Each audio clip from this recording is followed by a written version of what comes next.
Um, okay, the Arts Catalyst is a small arts commissioning organisation. I founded it in 1993, specifically to explore connections between the arts world and the scientific community.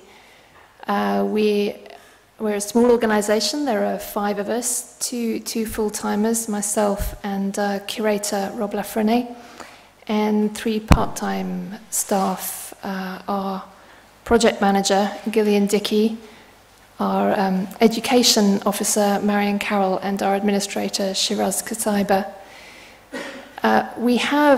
We have a small office in London, but we're not really located there. We're completely reliant on relationships and partnerships to do any of our work. But we store our catalogues at the office and occasionally pop in. The Arts Catalyst exists to commission artist projects that consider the transforming forces of science and technology within knowledge, culture and society. We try to make alliances on both sides of the art-science divide to try and position art and artists within science and within the perceived domains of science.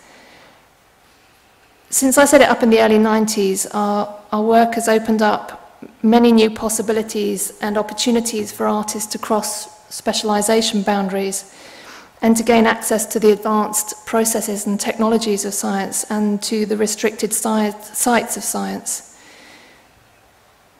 Our activities include organising artist residencies in science laboratories and in field stations, setting up multidisciplinary art and science laboratories and kind of research clusters.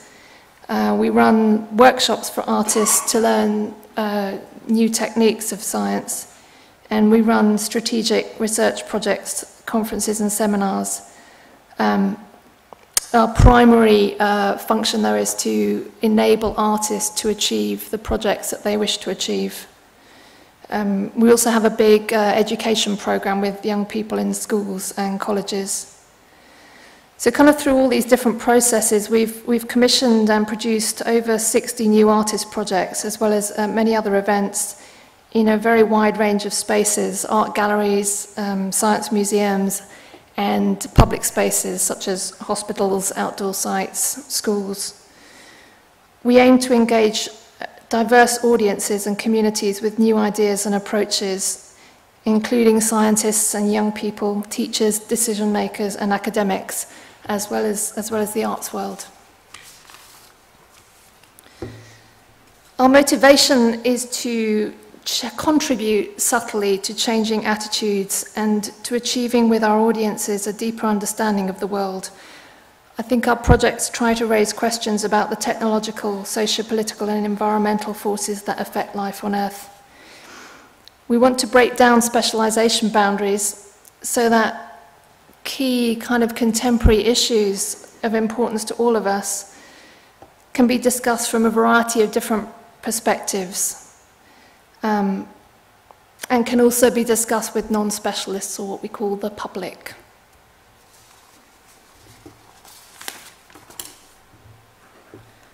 We're also very interested through our work in and through the relationships that we develop to keep stretching and redefining what the nature of artistic practice is.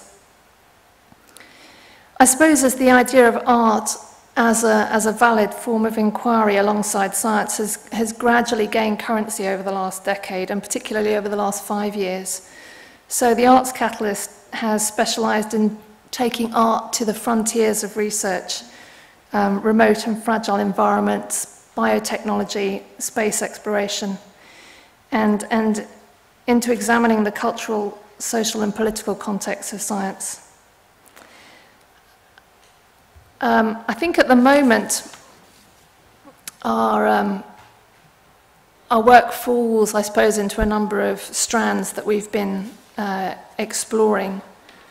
One of which is biotechnology and the modern biosciences. Another is space, particularly near-Earth space and the international space programs. Environmental and ecological research. And we've got an increasing relationship with artists who've been going to the poles to do artistic work alongside the scientists who are in field stations. I'll talk about some of the work in the broad area of bioscience that we've done. This is a piece called Genterra with Critical Art Ensemble that was looking at transgenics and was really trying to move the audience away from a sort of knee-jerk reaction to really exploring what the issues are about transgenic technologies, to give them an opportunity to take part in some of the processes. So this was at the Natural History Museum in London, and members of the public could come in and we'd talk about the pros and cons of transgenics. Critical Art Ensemble set themselves up as a sort of fictitious biotech corporation and presented themselves as technicians from that. And people were able to basically come and grow some transgenic bacteria that had been made previously, and then take their own petri dishes home with them and decide, basically come to their own decisions about how dangerous or safe this was from a lot of information that we gave them. This is a piece by Gina Jarnecki called Silver's Altar, which was part of the larger Clean Rooms exhibition, which Genterra was part of at the Natural History Museum, which also had works by Neil White and Brandon Ballinger, and was very broadly looking at implications of biotechnologies. And so Gina's was not trying to predict in a science fiction way where genetics and biotechnology is going in terms of how we can shape future generations or how we can change our own bodies. She wasn't trying to predict it, but she was trying to kind of draw attention to the values that we place on our various aspects of our identities. It's a bit of a complex piece to describe, but basically there were you came into the room and there you could see an array of people of different ages, different genders, different nationalities.